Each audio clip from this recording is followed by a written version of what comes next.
एक बार एक बूढ़ी औरत को उसकी जिंदगी भर की अच्छाइयों के बदले फरिश्तों ने उसकी एक ख्वाहिश पूरी करने की मंजूरी दी। उस बूढ़ी औरत ने फरिश्तों से कहा कि मैं मरने से पहले एक बार स्वर्ग और नर्क दोनों की यात्रा करना चाहती हूँ।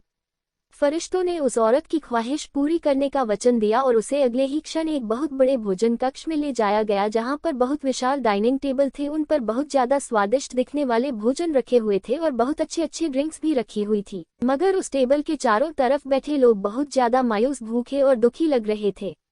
उस औरत ने देखा कि उन सभी लोगों के हाथों पर कोहनी तक लंबी लंबी चम्मच बंधी हुई है। वह लोग जब भी उस चम्मच से खाना उठाकर अपने मुंह तक ले जाने का प्रयास करते तो उनकी कोहनी मुड़ नहीं पाती और खाना उनके मुंह तक कभी पहुंच नहीं पाता। बूढ़ी औरत ने फरिश्तों से पूछा, क्या ये नर्क है?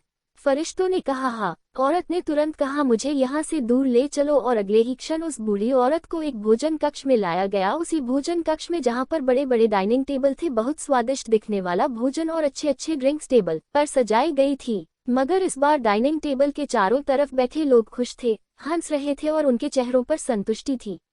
बूढ़ी औरत ने फरिश्तों से कहा, ये तो वही भोजन कक्ष है, वही भोजन है, वही ड्रिंक्स है, मगर फर्क इतना है कि यहाँ के लोग खुश दिख रहे हैं। ऐसा क्यों है? ऐसा क्यों है? क्या इन लोगों की कोहनी से चम्मच नहीं बंधी है?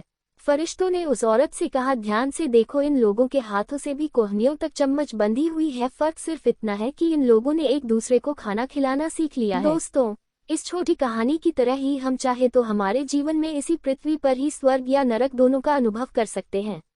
अगर हमें स्वर्ग का अनुभव करना है तो हमें पहले दूसरों के बारे में सोचना होगा, दूसरों को खिलाना होगा, दूसरों की मदद करनी होगी।